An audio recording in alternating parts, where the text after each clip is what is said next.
Yeah, good morning and on good afternoon to our participants in Korea or in Asia.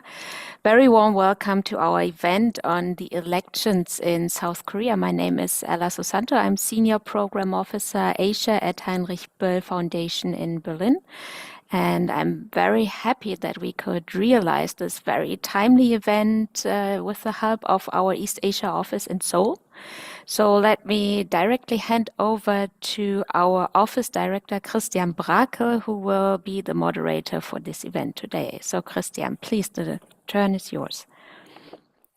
Thank you. Good morning, good afternoon from Seoul. My name is Christian Brakel. I head the office of the foundation here in Korea. As you might know, this is a very new office, the newest office of the foundation, which we just officially opened in September last year, not only to cover the Koreas, but also the wider area of East Asia. Yeah, and I'm very happy that we're here today after we saw some interesting election outcomes already yesterday. To say it's my first, no, it's not true. I witnessed parliamentary elections last year, but I think those were not as exciting, at least not for me as an outside observer. We saw unprecedented participation rates in these elections. I think showing very clearly that after half a year of some sort of like a power vacuum, after the former president tried to overthrow the constitution in December, I think we have again a very strong showing from the Korean public in support of democracy, something that we already saw directly after the constitutional crisis. I have to say, I witnessed some of these public protests from either side in recent months, and I have to say, I was not only very impressed how well organized they were, very different to German protests. Protesters even cleaned the area after the protest was over. But also in the strong support and strong political dedication that I witnessed. Back to the matter at hand, we have two guests here with us today. On the one hand, there is Professor Suk-Young Lee. She is a distinguished professor of public administration at Sungkyunkwan University and representative of the Indo-Pacific Democracy Forum. She's also President Emeritus and Senior Fellow at the East Asia Institute, an independent think tank based here in Seoul. She's an expert in global governance, democracy, and middle power diplomacy, just to name a few. And I always have to admit that when introducing personalities like hers or also our other panelist, Professor Kang, I feel very unaccomplished in my life. Turning to Professor Kang, Professor Wu Chang Kang, he's an associate professor in the Department of Politics and International Relations at Korea University, also here in Seoul. He is an expert in politics, and his research interests include political representation, polarization, political behavior, elections, and public opinion. Well, a warm welcome to both of you, and thank you for taking time in your very busy schedule, especially today after the elections. I would start with Professor Kang to start us off and to give us maybe some readouts of the election results, of what these results mean for Korean democracy, before we move a bit further with Professor Yi to the implications for foreign policy. Professor Kang, please. Okay, thanks for the invitation for this event. So as as Ella earlier pointed out, before I making this presentation, I Googled whether there is any report on Korean election in English version, and I realized that there's no. So I had to I wanted to create something to share in terms of data with you, but I couldn't find out the English version. So I'm going to use some Korean version of the election statistics to give you some ideas of what happened in South Korea yesterday. Let me share my screen first. So,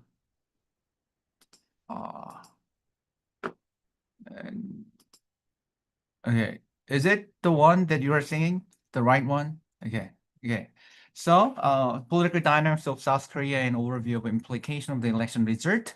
As introduced, my name is Woo-Cheng Kang, and so first thing I want to tell you is that, as you may know, the Lee Jae-myung won, and this is a summary of the electoral outcomes based on the actual vote share. So uh, I don't know how fast vote counts proceed in Germany, but in South Korea, the vote counting started 8 in the afternoon last night, and it's like overnight, like maybe by 1 o'clock, the people expected. Maybe it was clear to expect who is going to win the election, but the more interest, like in this case, more interest is about how big would be the gap between these two candidates. So according to the exit poll, which was announced at around 8 o'clock last night, Lee Jae-myung was expected to win 51%, which is quite like a given that three candidates run for this election, receiving more than 50% can be considered as a kind of a symbolic number. And Lee Jae-myung initially thought he achieved this number, more than 50%, but actual tally, the final tally of the presidential election announced this morning says that Lee Jae-myung won 49.42%, and Kim Moon-soo got 41%, and Lee Jun-suk was 8%, about 8% vote share. And compared to the 2022 presidential election, Lee Jae-myung increased its vote share by about 1.8 percentage point. In 2022, he won 47.8 percentage point. And also, another kind of positive aspect of this outcome is that this is the record-breaking vote count. Like in this election, we received the 17 million votes, surpassing the former President Yoon received in election in 2022. And this marks an increase of around 1.14 million votes compared to the previous election. And another thing that I want to focus on is that the highest level, like highest in 28 years, turnout was marked the 79.44 percentage point. And this is a highest in 28 years and even larger than the previous one. So this is the overall electoral vote share between at the national level. And in this figure on the left, what I want to like tell you is that you can find out the regional divide between here. The blue color indicate the Democratic Party, Lee Jae-myung, the winner of this election, and red indicates the People Power Party. So the country, based on this figure, looks like it's evenly divided between two parties. And I don't know, maybe if you might find this figure is interesting, maybe this contrast between color indicate how significant regional divide in South Korea is.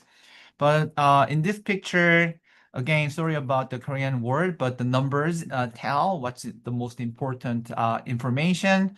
So this shows that how these national level vote share divided between the Conservative Party. Like here, the blue color indicate the Liberal Party in the country at the time of election, and red color indicate the Conservative Party at the election. And from 2002 and 2022, in every election, there are some kind of regional divide. When the election is a one-sided, there is a more like a larger area is colored by one party. But as you can see in 2016 election, when the election was somewhat close, the country was divided between the left. Liberal Party takes the left side of the country, and Conservative Party takes the right side of the country. And which is similar in 2017. Here, 2017 election was also held after the impeachment of President Park Geun-hye, the first female president in South Korea. At the time, except for these two the like base of the Conservative Party, core bases of Conservative Party, all countries were dominated between by the Democratic Party, and this is the last election. So basically, this election reaffirmed that the Korean party, major Korean parties maintain a strong regional basis. So in general, the lower tier, like in the 2017 election, if you see 2007, this is the area where the Liberal Party core base existed. So at the election, Conservative Party dominate, but Liberal Party hold this area. And this election, like in the 2017, Conservative Party still hold that election as well.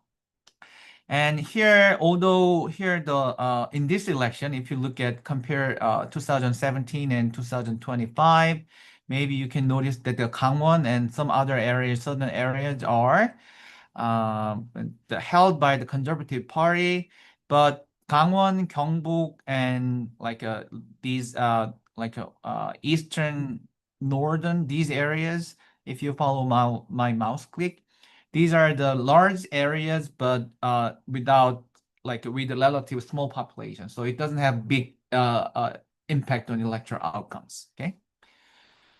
So this is the national level. Then how to evaluate this outcome? So the present Lee Jae-myung won 49%. It's as I said, it's a new record for the total votes received. And however, as you may know, this election was held after the impeachment, martial laws, announcement of martial laws, and impeachment of former President Yoon. And there is a kind of consensus on among the public about this election should be the one to resolve the conflict, resolve the democratic crisis that we experienced in the past, right? So in retrospective, there is a kind of huge incentives among the public to vote against the Conservative Party. Given that my point is my perspective is that maybe this is not that impressive, given that Lee Jae-myung, given that Lee Jae-myung already got 47% in 2022, despite the consensus among the voters, this should be the election to punish Yoon. He just got 2% more votes out of this crisis, right? And on the other hand, Kim Moon-soo's vote share about 40% mirrors the public opinion surveys in the initially. So there are some variations, but when we ask public about their opinions about the impeachment of the President Yoon, the maximum number of people who said against impeachment was about 40%. Sometimes it goes to the mid 30 and depending on the survey, early 30s, but it's never surpassed 40% who oppose impeachment in public opinion polls. So in this election, Kim Moon-soo got 40%, which seems to be, and then Kim Moon-soo was unwilling to break with Yoon Suk-yeol during the entire electoral campaign, right? So these 40% considered to be maximized, kind of the maximum of his base support. And also, of course, among these 40%, maybe there are some voters who have supported impeachment, who are against the martial law and who want to punish Yoon Suk-yeol, but still hesitate to give full control to the Democratic Party. As you may know, Democratic Party is the majority in the legislative chamber, and the party takes about 2/3 of the seat, which is the threshold to go over the fast track, make it easier to make any laws. So President Lee's election indicate that Democratic Party both have the executive party and the executive branch and legislative branch, and which raised concerns about kind of dictatorial. I mean, we are not dictatorship country, but more dictatorial governing by the Democratic Party, which may make some of the pro-impeachment, but cast votes against the Democratic Party in this election. And on this point, the last point I want to point out is that it's a significant decline of the People Power Party. And previously in the last election, they are the governing party. They took the majority of votes in the entire country. I mean, the largest share of the votes in entire country. But in this election and the last 2024 legislative election, the People Power Party kind of retreat to a regional stronghold. And the question is, I mean, as I showed in the previous picture, that happened to the Liberal Party in 2008, and of course the party kind of regained their control over the center and appear as a major party. But it is questionable whether the same can happen for the People Power Party, in the sense that the division within the party, there's a serious division within the party regarding among the party members, among the legislators as well, in terms of the relationship within the far-right figures. Thank you. 3 minutes, right? Without the clear break from the far-right figures like Yoon Suk-yeol, it is going to be maybe difficult for the People Power Party reappear as a major party in South Korea. And the exit poll, maybe if I don't have time, maybe I'm going to come back this later, because I think most of you are interested in what it means and how actually voted. What does it mean for at the individual level, what the voters want. But at this level, at this moment, we don't have the only individual level data is an exit poll, which was conducted in the yesterday. And as I said, the exit poll predict the 51% would Lee Jae-myung would get 51%, but actually there was a 49%.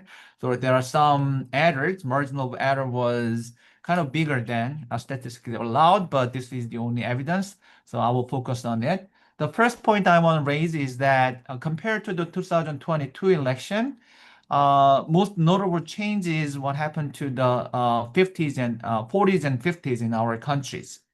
And among these groups, support for Lee Jae-myung increased by more than 10 percentage point. And this is the kind of noticeable shift. And these groups born in the late 1960s to mid 1950s, and this cohort especially attuned to the democratic principles, not just the election. When we ask about their support for the democracy, these cohorts are the one who provided the most serious support.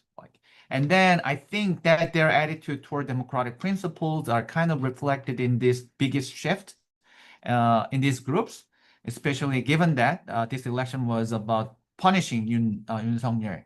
However, it is questionable where these support, especially the one who changed their mind from the previous election to this election, continue to stay as a supporters of Lee Jae-myung, given that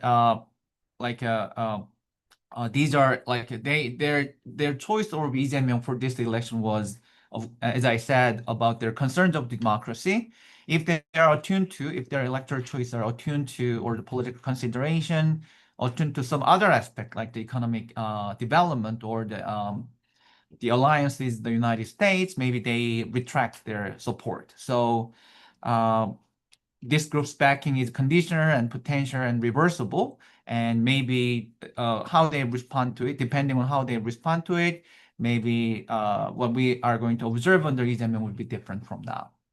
I will stop here, and if I have a chance, I have another slide for younger generation. If I have a chance, I will come back.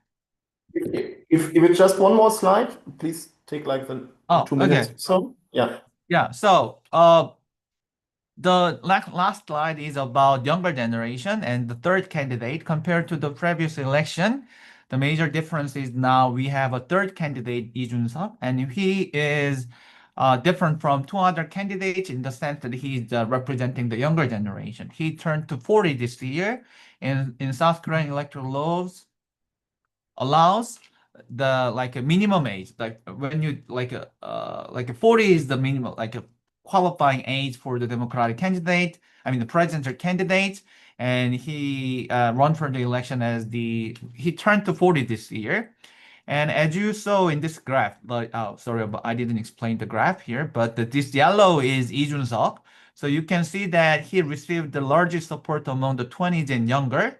and second largest support among the 30s, but his support for the older generation is minuscule, like less than 5% and even 1% among the 70s, right?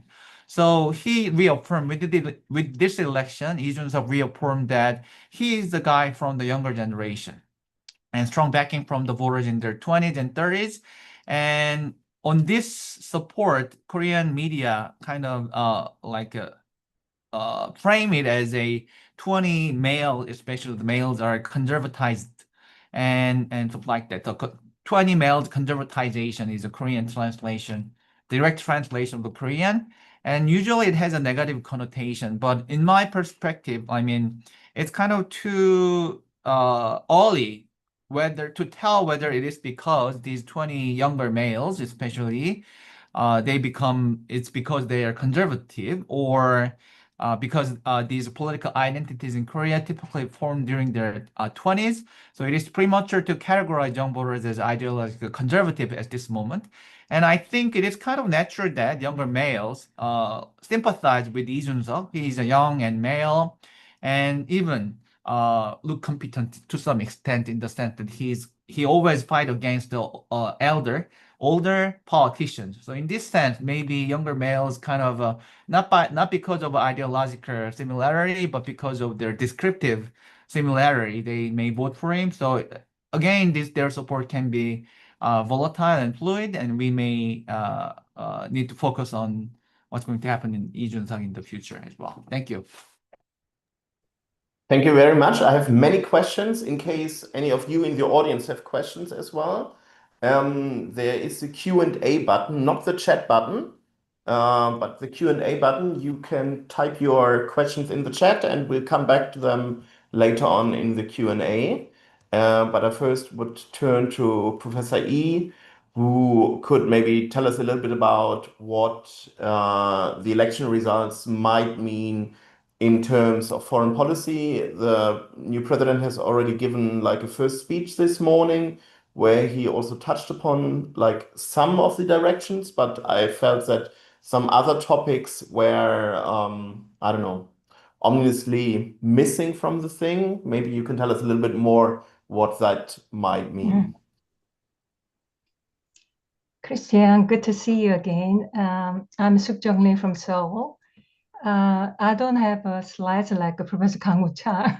He was very diligent to prepare all these slides overnight, but I couldn't. I have a talking points. So let me start with the middle power Korea, because my session is titled Middle Power Korea, Implications for Regional Stability and Partnership. And then I'll go back to the foreign policy of our newly elected President Lee Jae-myung. Okay, middle powermanship has been part of the Korea's foreign policy. I think that was seriously studied from the Lee Myung-bak presidency. And then, interestingly enough, during the previous Yoon Suk-yeol government, he kind of wanted to become more the strong power, like participating G7 plus and NATO plus, based on the GPS, global pivotal state. So I'm not sure about President Lee's concept of middle power because he hasn't yet articulated his foreign policy. Okay, when you say middle power, we have to check the power position. Yes, South Korea is a middle power. Our economy is 1.67 trillion GDP rankings. So wise, we are the 13th largest economy according to World Bank data. However, in terms of per capita income, we usually ranked around 30 to 30 range. And however, if you measure per capita income by purchasing power, we are 26th. I think we are higher than Japanese purchasing power per capita. And also militarily, the Korea is the fifth powerful, the largest enjoy, I don't know, I have to say enjoy, military power according to Global Firepower firepower indexes. And if you look at the diplomatic world, we are part of G20 and also top 10 democracies. And also we are the 13th largest ODA donor among 32 OECD Development Assistance Committee. And also recently we are strong, we are enjoying strong soft power culturally thanks to Korea Wave. So if you look at the power position from the military, economy, and culture and diplomacy, we fit into good middle power position. And also, when we are talking about middle power diplomacy, you have to check the behavior because power position does not necessarily lead to behavioral action. From the perspective of middle power behavior, South Korea fits very well because we has played a very exemplary middle powermanship. For example, we've been in upload international law, and we have been very active in international venues. And also we usually vote in United Nations, aligning with the liberal West. So all the position and behavior, we are perfect exemplary middle power. But these days, our economy is not a good situations, and our growth potential this year is bad. And with all this sudden tariff imposition from the Trump administration, our export has been hurt. And also, when middle powers want to play their role as a facilitator and mediator or bridger, usually the international environment must be good. But now we have witnessing intense geopolitical rivalry between USA and China. That kind of great power competition or even rivalry is not good for middle powers to play in nicely. So that's the situation. And let's go to the President Lee Jae-myung's foreign policy. Unfortunately, in this election, it's a snap election because of the impeached President Yoon Suk-yeol. So most of agenda were mainly skewed to domestic agenda and reform and how we can restore democracy and that kind of thing. So it's difficult to talk about the Lee Jae-myung government foreign policy. However, we can forecast something from the previous DP's criticism of Yoon Suk-yeol government, and also based on the President Lee Jae-myung's remarks during the campaign period, and also his speech today. He is inaugurated today. So last night he offered acceptance speech, and this morning he kind of laid out what he's thinking about the national agenda. So it'll be very rough because there is no concrete proposal or ideas from the new government yet on foreign policy. The first one is how the South Korea would respond to Trump. The President Lee has vowed he's gonna stick to the very close alliance relationship with the US. So there'll be a continuity. However, as we all know, the Trump administration is having America First policy, and he's imposing heavy tariffs, 25%, but for the automobile and battery, they can be 50% by the early July. So the first mission for new government is concluding the tariff negotiation with Trump. And the second issue can be the potential relocation and reduction of United States forces in Korea. There is a news saying that a striker brigade, about 4,500 US soldiers. Right now we have 28 1,500 soldiers, U.S. soldiers in Korean soil. And then this relocation issue is coming up frequently these days, and they're going to move them to one of a base in the Pacific. And that can also create the tension, in addition to increasing the burden sharing of U.S. forces in Korea. And second is North Korea.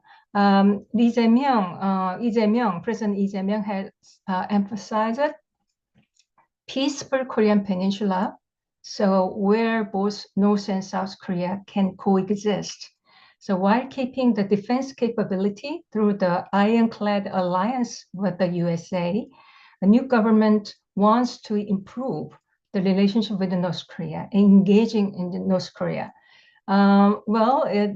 They may not conflict heavily because after all, in 2018, President Trump tried to top-down diplomacy with Kim Jong-un. So he may repeat this North Korea diplomacy again because he thinks if he is successful, he can aim the Nobel Peace Prize. So we'll see. And number 3 is China. The Democratic Party, right now the ruling party, has been critical of the previous President Yoon Suk-yeol for its skewed relations with the USA and also Japan, while neglecting our diplomacy to China. So therefore, there is a strong incentive for a new government to improve the diplomatic relations with China. In late October, Korea is hosting a APEC summit, and we are expecting Xi Jinping is likely to come, so they can provide a kind of momentum to improve the relations with China. And the question is how this gesture would be interpreted by President Trump. That's the issue, because Trump is pushing South Korea to choose one of USA or China. And with Japan, I think the many Japan experts worried about the President Lee Jae-myung's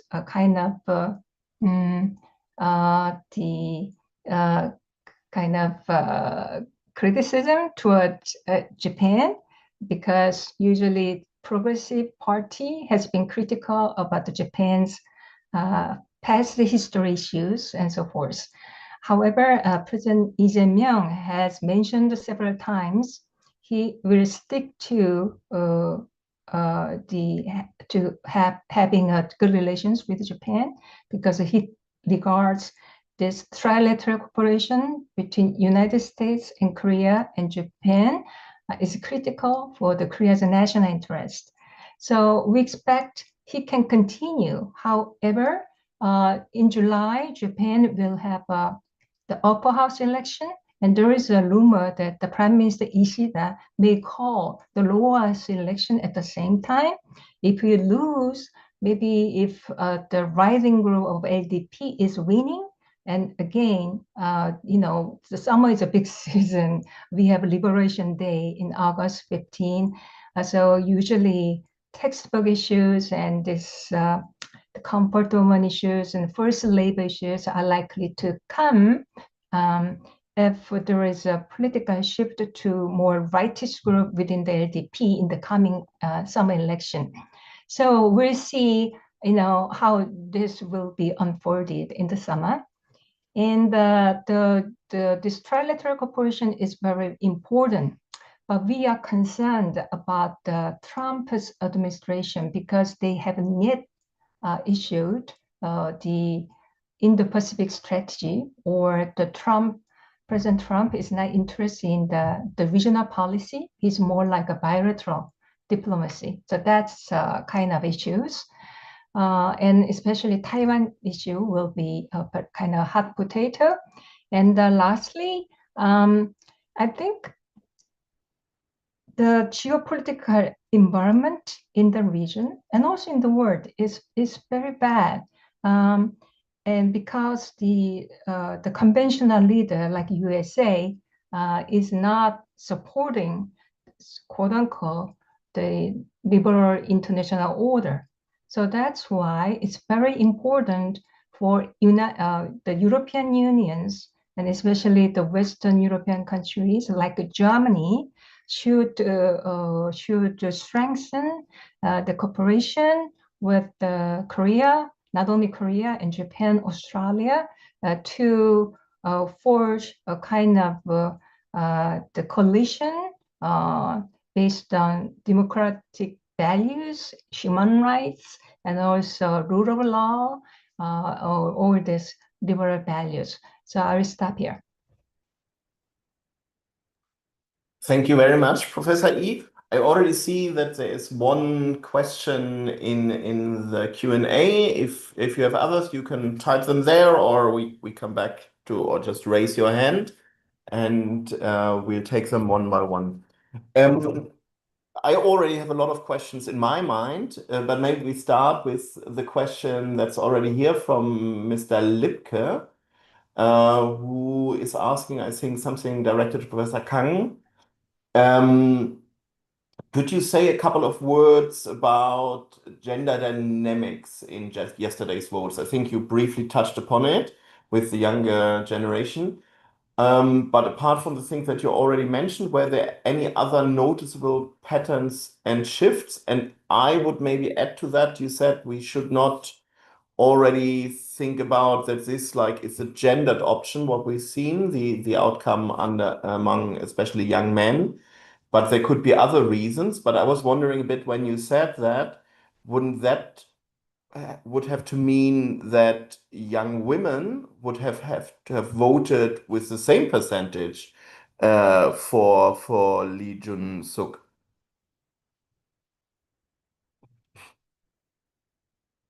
Right. Okay. Let me share quickly.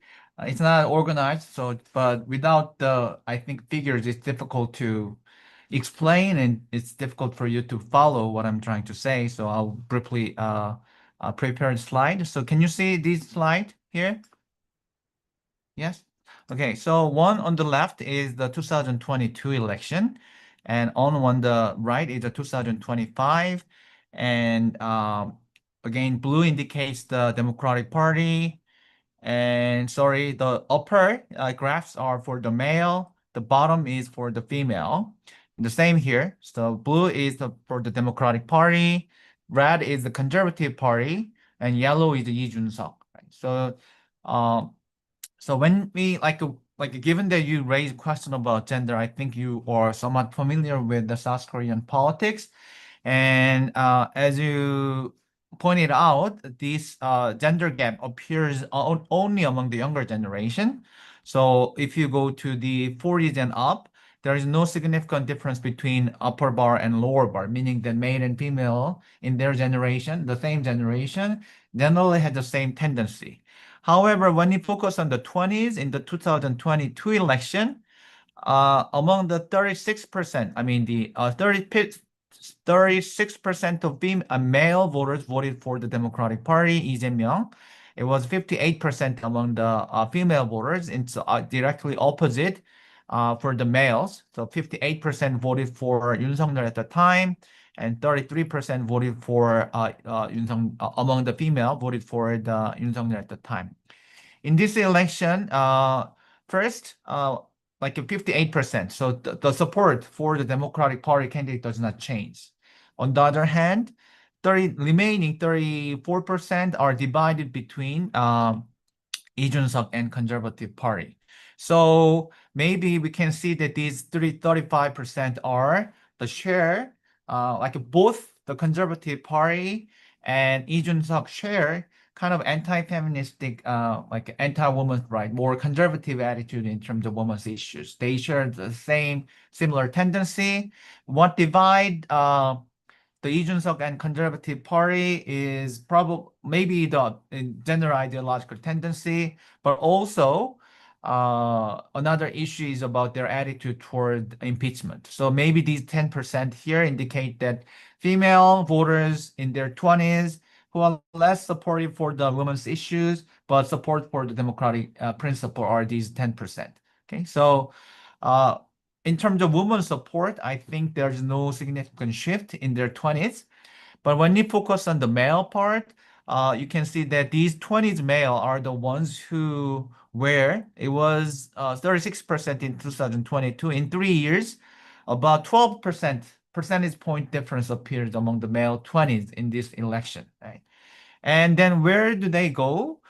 Like I think these 12% probably it's hard to tell, but it was like a conservative basis, like also shrink by 37%, and Lee Jun-suk received the largest support among the 20 males.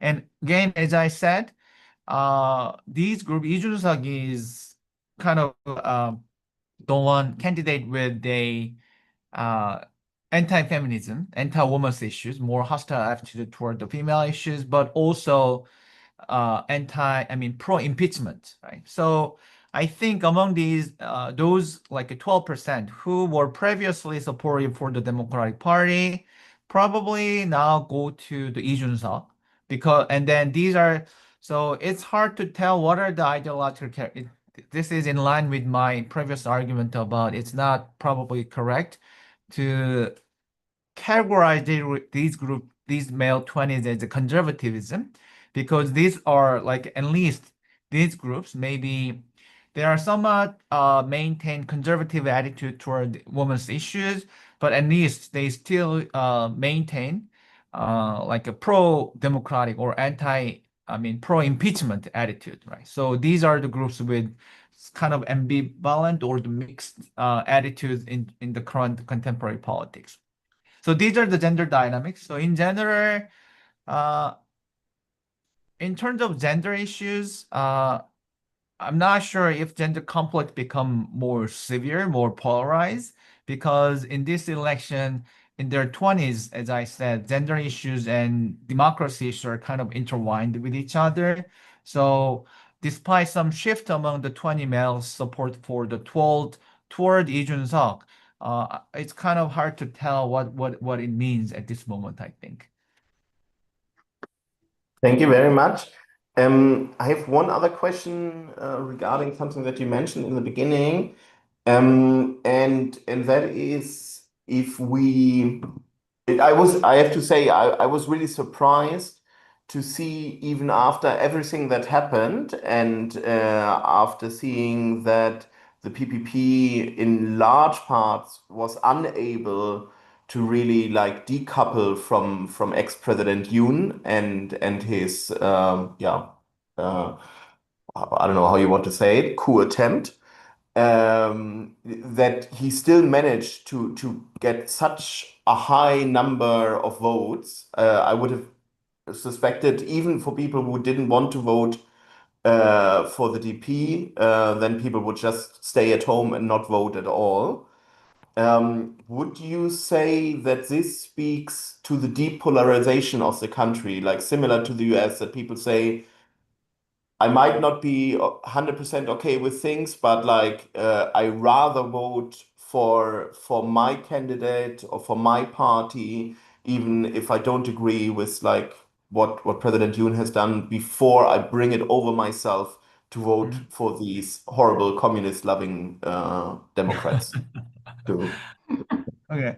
I don't know. I mean, so in terms of polarization, there are some diverse opinion exist within South Korea, even among the scholars.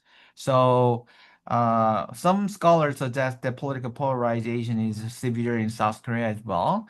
And as the, I mean, media is always said that, right? So media is aligned with that argument. Political polarization is severe, but I'm somewhat like hesitating to say that Korea suffers from the polarization, especially in comparison with the United States. I think the South Korea is and United States quite different in terms of the size of the moderate, right? So, uh, like in the United States, when we ask about true independence, the size of the true independent who do not have a party ID, whether it's a strong or weakly or the leaning, it's about 10%. In South Korea, the true independence is also difficult and varies with the surveys, but it ranges from 30 to sometimes to 60s, right? So in South Korea, especially when the election is not like a survey is done politically less competitive, the people tend to perceive them as a moderate. And in terms of this event, I think, so as you pointed out, I think like on average, about 30 to 35% of the people are the strong supporters of the Democratic Party. These are the groups who said that whatever my party does, I will support my party. And there is another, depending on 30% of the people existed in the other side of the ideological spectrum. They are okay with the People Power Party, whatever they do. And maybe these are the one who mostly reside in the southeastern part of the country where the regional strong bloc, voting bloc. So in this election, they, like in this graph, as you saw in Daegu, Kim Moon-soo received the core city of the South Korea. They received about 70% of the support there, right? So it's a huge support. These are strong supporters group exist. And how do they get about 40%? So maybe the remaining 40s are divided. I mean, of course, these 40s are also, the moderate 40s have a different ideas and different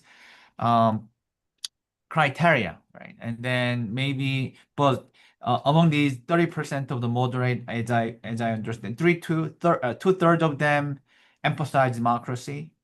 1/3 of them are more concerned about the dictatorial style of the Lee Jae-myung, or probably they are also concerned about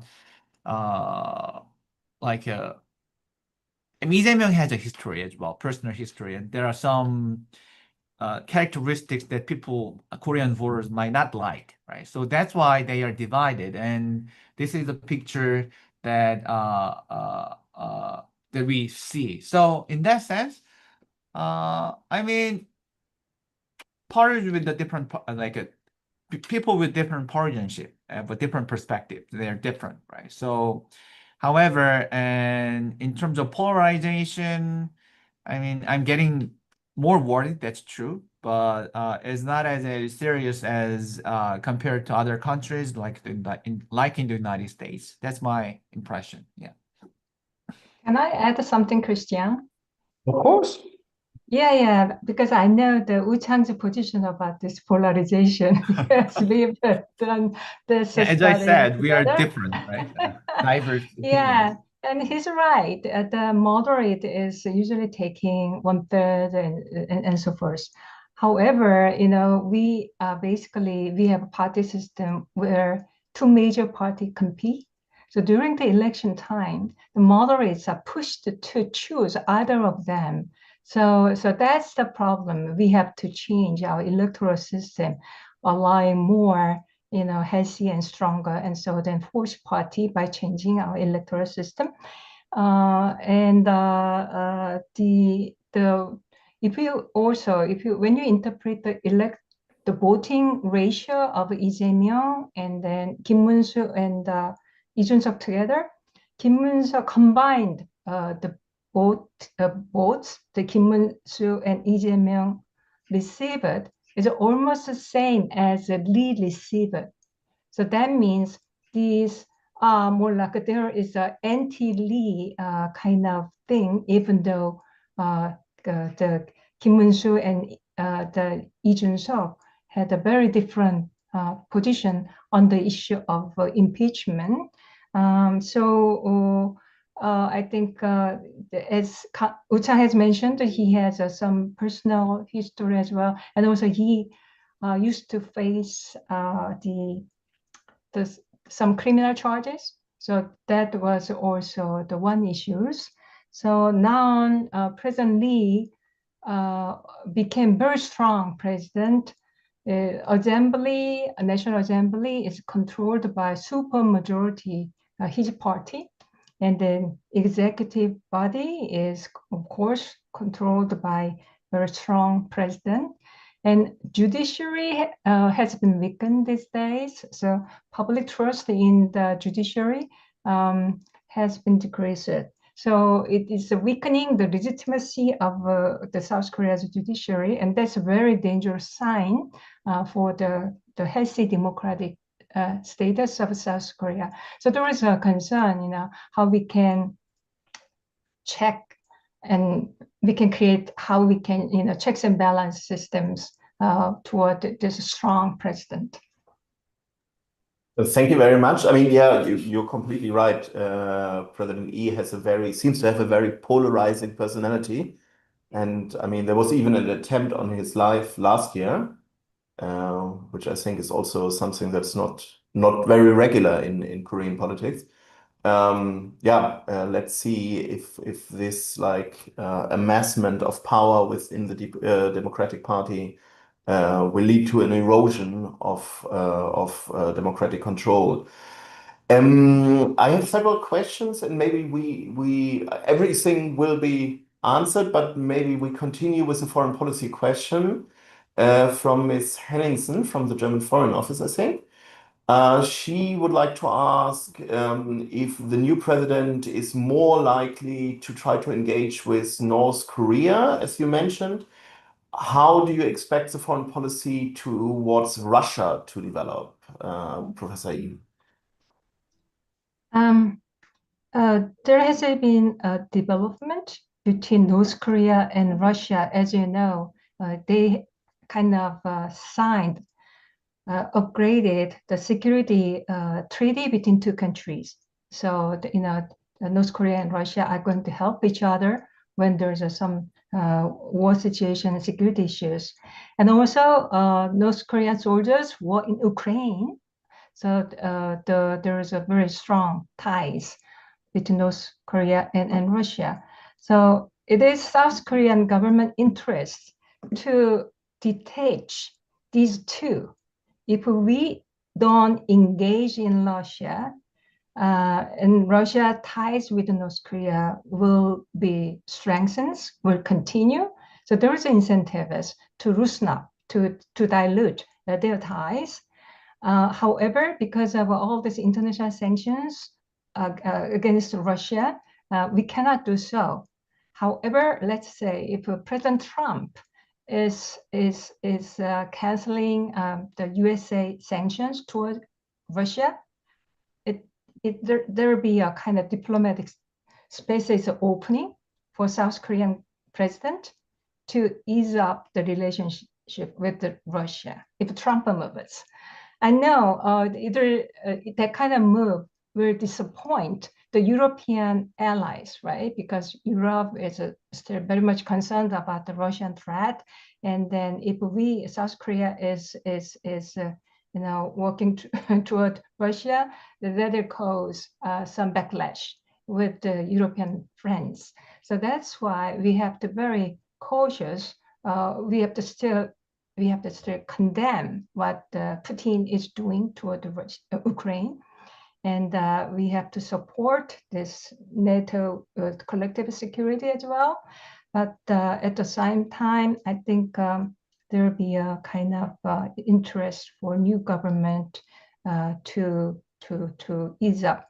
And our national security advisor is just appointed, and he is a former ambassador to Russia.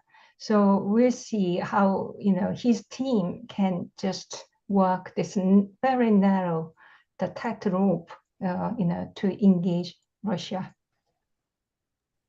And if I remember correctly, I met him briefly, like last year, I think, for two meetings. And back then, at least, I'm not sure if he has changed his position very much.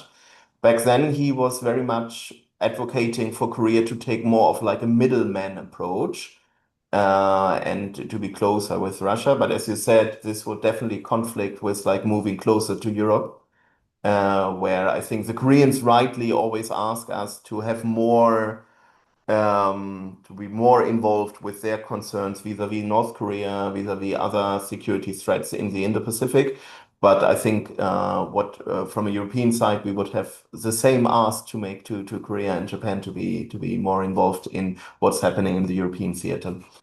So many questions. Okay. Maybe we continue with another foreign policy question from my former colleague, Mr. Hanait, who asks, what do you think does the election outcome mean for the historically difficult relationship between South Korea and Japan? During the Moon Jae-in government, the liberal government, Korea-Japan relationship was nearly very, very bad. So we usually call lost decade. The 10 years was very bad. And it's Yoon Suk-yeol government to improving Korea's relationship with Japan in a very drastic way, because he came up with the idea of third-party payment to forced laborers during the colonial time. So it created a political backlash inside South Korea, because many people Could you didn't like briefly explain what that means for those who are not the forced privy to labor the payment. Yeah, and the liberal groups and the victims of forced labor fought in the court to ask direct compensation from Japanese companies who drafted labor in the first way. And then that was, of course, turned down because they were afraid of either open up to a series of legal cases. And that was a kind of stalemate. And then the President Yoon Suk-yeol's team came up with the idea that the Japanese Big Business and Korean Big Business Federation will pool the money together and to help these victims of Korean forced labor. So that idea was interpreted by the Japanese government as a very, how can I say, strong move for Yoon Suk-yeol to improve relations with Japan. And then everything went well with Japan and also our trilateral relations with the US, Korea, and Japan. Okay, now, and it will continue. As I mentioned in my presentation, it can continue if Ishida cabinet can stick to what he has done. But because his leadership in Japan is weak, if there is a potential for the more ultra-rightist LDP group is talking about all the history issues again, especially during the sensitive summer period, then Lee Jae-myung, President Lee, is very proud of our history, and he has a national pride and nationalism. Then it's very likely for his government to respond strongly. Then our relationship with Japan is going to be soured again. And in that kind of situation, American government usually comes in, they nudge it to improve the relations, like Obama did and Biden did. But now Trump has no interest in improving relations between Korea and Japan if our relation is worsened. Thank you very much. Maybe let's shift back to Professor Kang for another question that has been raised by Sarah. Sorry, I don't know your last name.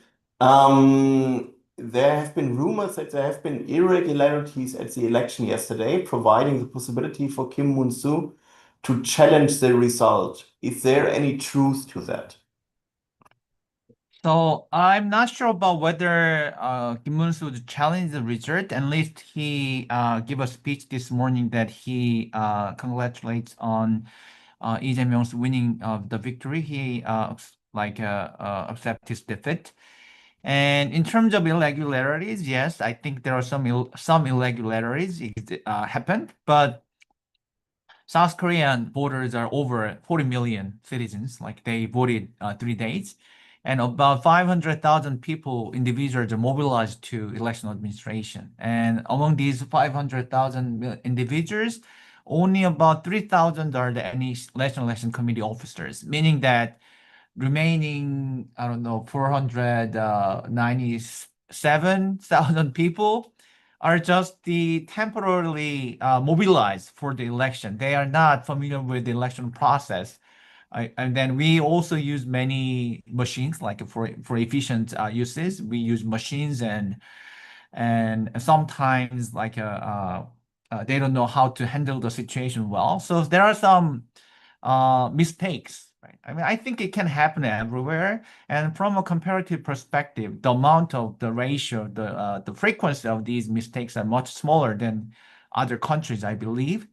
And one of the most like at this around last 3 days, most striking, I mean, most popular, I mean, people pointed out problematic is the one that there was a long line. So in South Korea, we maintain a very strong like control over the electoral ballot, right? But in some polling station, Lee Jae-myung visited, and people were gathered, and they were taking pictures, and then as a result, the electoral process somehow slowed down, and the head officer there was again the not a professional election officer, and he didn't properly manage the situation. He let the voters get the electoral vote ballots and wait in line, and then because of these hesitation, I mean, because of these slowdown, some voters, the line get longer, and some voters went outside the polling station with the ballot on hand. And that was the issues. And the media also portrayed it. Some of these voters who are in line even go for the lunch. So that's a kind of big event that happened in South Korea. I mean, that happened in the last days. But when we think of, I didn't say in public, but when I think of this ballot management, I mean, if a country used postal ballot, I mean, it's kind of common that like election committee send out their ballots. I mean, it's an individual responsibility whether the voters may be bribed or whatever they do. I mean, ballots can stay outside. I mean, it's up to the individual, especially when it's issued, right? And I mean, in some countries like Sweden, as far as I know, I'm not maybe based on your facial expression, it's not the same in Germany, but in Sweden, as far as I know, the ballots are on the table, right? I mean, it's nobody cares about what the ballot is. If they even carry three different ballots to the polling stations, right? I mean, so again, I'm not saying that this is not a problem. I mean, of course, that was a mistake and the guy at the polling station mishandled the situation, but it's a mistake, right? It's not irregularities, and it's not even an organized effort to like break the electoral outcome. So I don't think any systematic issues should be raised. I mean, maybe if I pointed out why the PPP was defeated in the current election is because they rely on this election fraud argument too much. I mean, most of the people do not believe it, I think. Yeah. I mean, actually, I participated in election monitoring team for the NEC. So NEC was so concerned about this argument about election fraud for upcoming elections. So they gathered about 30 to 35 people who watched entire process from the beginning to the end, right? And so I had a chance to closely watch over this process. They are so meticulous. I mean, they keep checking every time there is a opening, they count the ballots every time. So entire process, if the ballot opens for I mean, when I open meaning that polling box, right? Whenever they open the ballot box, they count how many votes are there every time. So it's mistake can happen, and people are watching it, and there is no room for the systematic effort, systematic the like a fraud operation can intervene into this process. Yeah. Thank you. I have to admit, I've been in several election observation missions with the OSCE. At least the OSCE standard was always that the ballot should not leave the election locality. But I also think maybe it's a very Korean thing that or speaks to Korean efficiency. People are not used to waiting in line. Things should be quick and efficient. Yes. Which is also very good. They don't And want with to waste the time for lunch.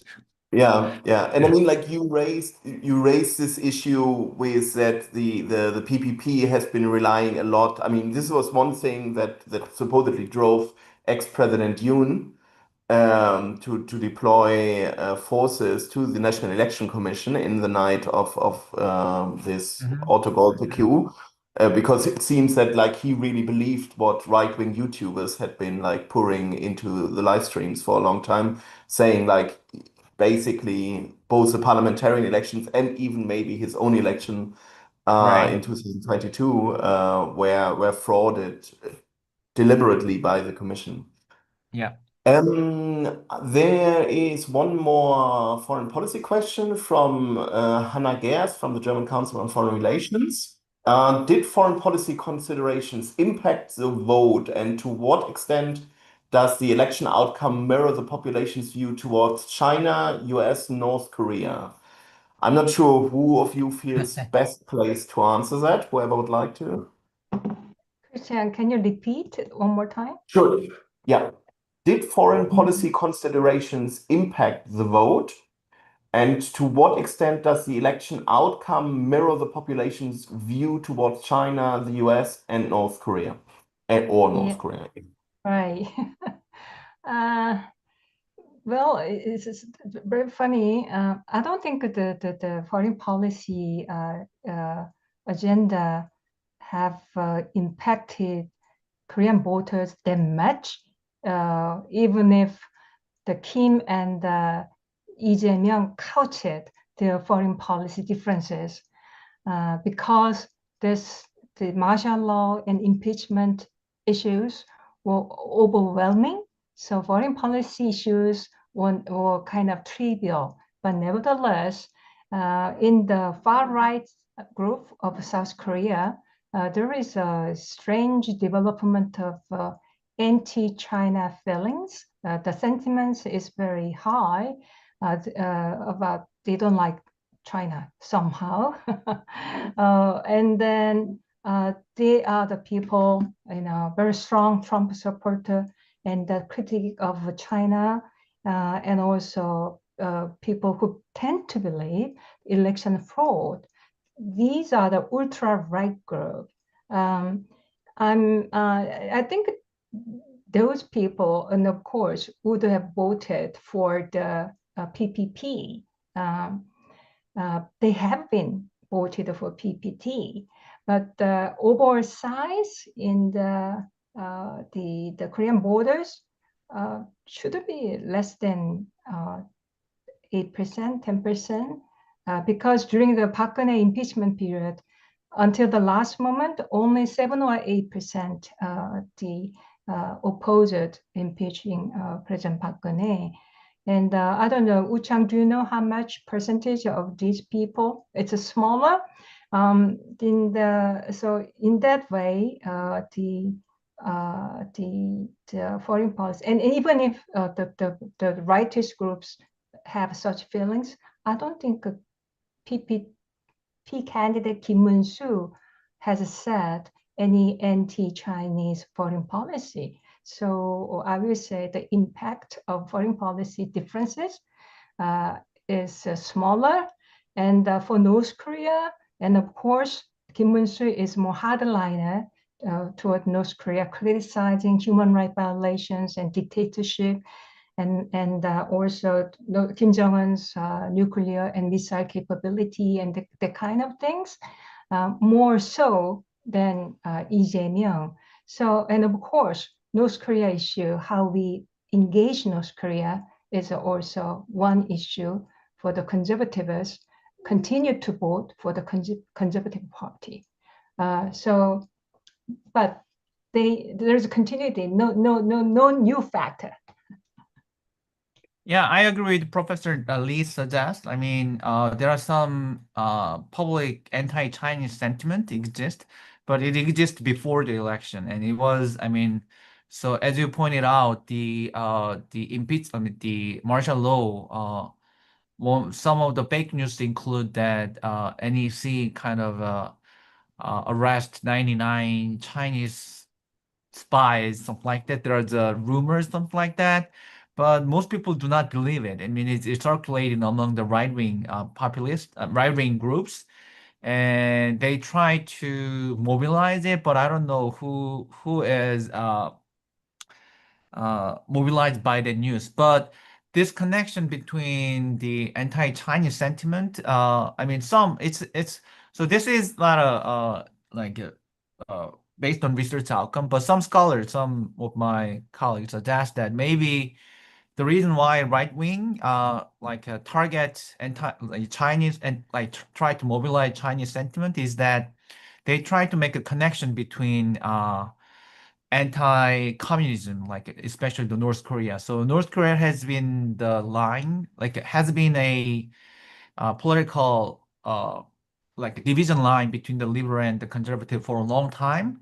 But nowadays, North Korea is not anymore an issue because of nuclear missile. Everybody knows that they have it, and it's hard to make any significant choice in South Korea alone. So the issue of North Korea lost its power as a political mobilization. So the right wing may try to reframe the China as a part of like an issue linkage with the North Korea, but it's not proven. I mean, it's one of the stories suggested.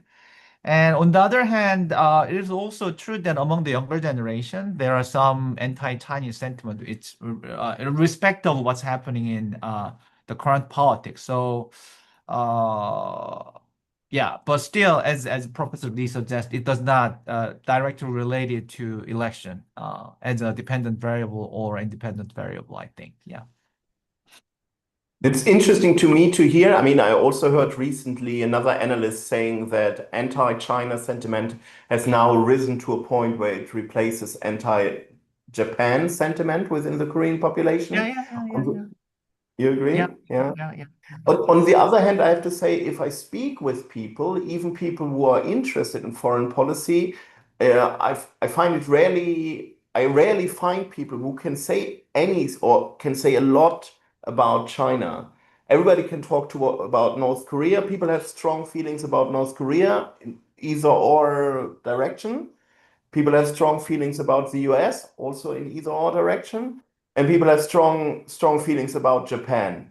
But with the majority of people I meet, my feeling is always like, even if you talk about China, people will be, if you talk about Russia, if I tell people that the Russian border is closer to Korea than it is to Germany, many Koreans seem to be shocked and seem to be hearing that for the first time. We have some more questions. Okay, this is a long one. Okay. I'm reading the whole text, but because otherwise it's hard for me to summarize it. Also, Lee Jae-myung won the recent election. It is still evident that the People Power Party remains dominant in regions such as Gyeongnam, Gyeongbuk, and Gangwon. As you mentioned, there's also strong support for the Conservative Party among the younger generation, particularly young men. Considering this situation, it seems inevitable that Lee Jae-myung will have to take these dynamics into account when dealing with Yoon Suk-yeol going forward, especially regarding any potential impeachment proceedings. Since his election, Lee Jae-myung has emphasized unity above all else. This was also something that was very evident in his speech this morning. What kind of policies do you think he might pursue in relation to this goal, particularly regarding ex-President Yoon Suk-yeol? Whoever feels qualified to answer that. Professor Yi? Yeah.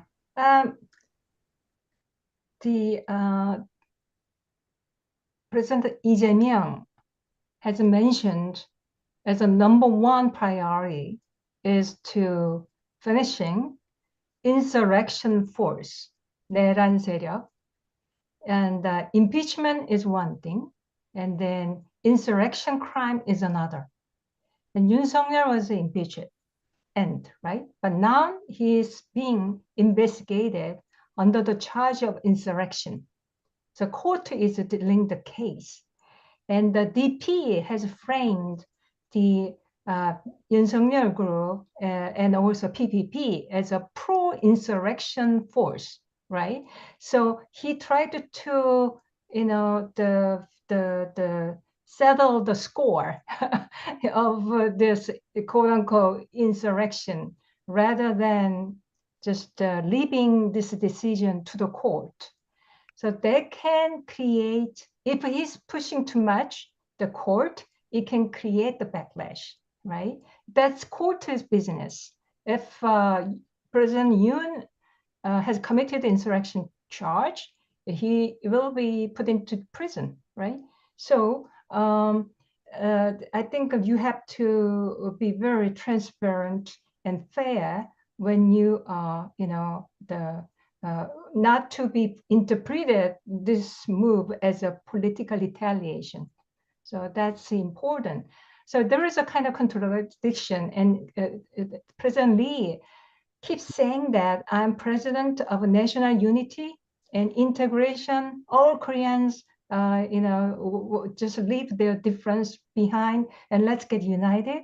But at the same time, how he's going to handle this insurrection charge and investigations, including all the ministers and some prosecutors, and that there be kind of a hot potato. So I wish personally, I don't want him to focus on the settling the score part. Rather, I want him to focus on, to restore many things we have lost. It's been 6 months of uncertainty.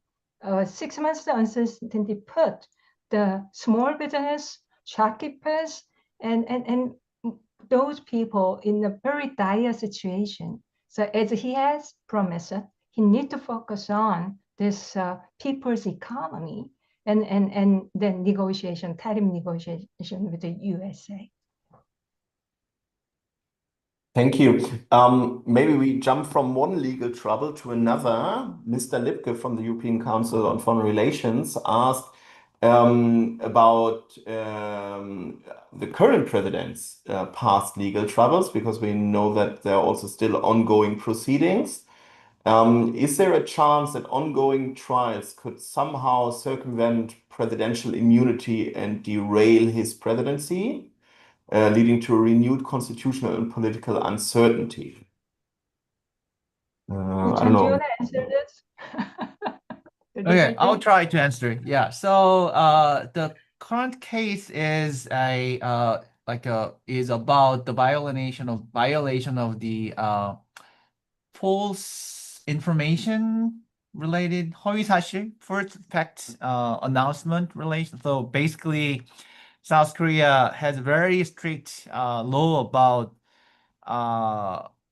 disclosing information during the election campaign, which is not founded. It's a violation. So it's very strict. If you're not sure whether it's true or not, it can be the court make a decision. When it's debatable, the court decide whether it's a violation, the fake or not, right? So before Lee Jae-myung, I think there was a long, there was a continued suggestion that this law is kind of limit the freedom of speech during the electoral campaign, right? Also the voters' right to be informed about other candidate political parties, because it's too strict, and if it's any concerns about it, it's a lead to the persecution of the electoral candidate. So even before Lee Jae-myung got into trouble, there was a consistent effort. Demand from this election scholars and civil society organizations, and that law kind of make it difficult for election campaign more effective and more informative. But this become an issue, and Lee Jae-myung suggests that that law is too strict, and then so it's kind of not a good time to talk about the law itself is bad, and we need to correct it because Lee Jae-myung is now in trouble. But at this moment, I think the Democratic Party is submit a bill to the National Assembly to remove that law. And then if I think it's possible that the Democratic Party remove that law, remove it, right? And then the Supreme Court not anymore has a case do not have a law to make a judgment, use a standard to criteria to punished Lee Jae-myung. So the current issue will not be a problem anymore once the National Assembly agreed to remove that law. So in that issue, I think it's not a yeah. If yeah. I just add, maybe they may not be that simple because our constitution has described the immunity of the president. You know, during his term, he will not be charged. However, the President Lee Jae-myung, I think he has six charges, right? Criminal charges, Yes. Daejangdong scandal and sending money to North Korea and those things. And the PPP, non-opposition party, is arguing that happened before his presidency has started.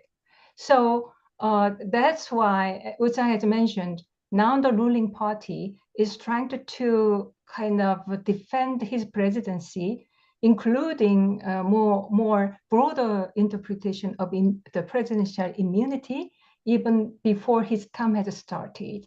And that can, and of course, it's easy for ruling party to pass the law because they have 171 seats, and also other smaller parties tend to align with the ruling party, then the law will be passed. However, the PPP is likely to challenge the law using constitutional court and so forth. So it can create another, the lingering conflict between two parties.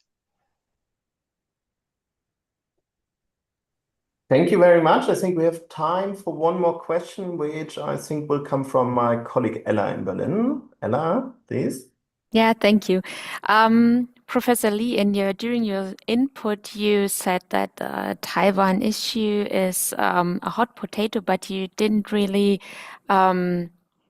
elaborate more on what this means. So do you have any indications on how the Lee administration might deal with the Taiwan issue, given the fact that you also mentioned that the diplomatic relations should be improved between South Korea and China? Actually, during the campaign period, the President Lee Jae-myung has mentioned Taiwan is very, why Koreans should bother about the future of Taiwan. We can say it's good to Chinese people, and also 谢谢 is good to Taiwan people. So that created a kind of criticism from the opposition party. I think Taiwan, there is a lot of reports saying that many American experts predicted at 2027 there can be a war, and now people are saying it can be faster. There is an American think tank community. So if there is a kind of conflict during China and Taiwan, what kind of position the new government is going to take is a very, very important national security choice. And of course, it's very likely they don't want to support the American involvement in cross-strait conflict, and the Korean government doesn't want to support Taiwan in the military conflict with China. However, at the same time, they are pushed by the Trump administration as a kind of a leverage for the future of USFK. Then that will be very complex issues. But however, it's my personal thinking. I don't think the Korean new government will defend Taiwan together with the USA. Thank you very much. This concludes our event and our live stream. Thank you very much, Professor Yi, Professor Kang. I learned a lot. I hope our audience as well. If I would be an influencer, I would ask you to like and subscribe. But as we don't have this option, I would just hope that I'll see you at another point, either in Berlin or here in Seoul. for more Korea-related content. With that, yeah, I hope you have a nice day for those of you who are in Europe and still have the day ahead of you. And for those of you who are in Korea or in other parts of Asia, I hope you have a very nice evening. Bye-bye. Thank you. Thank you very Thank you. much and Bye. goodbye. Bye.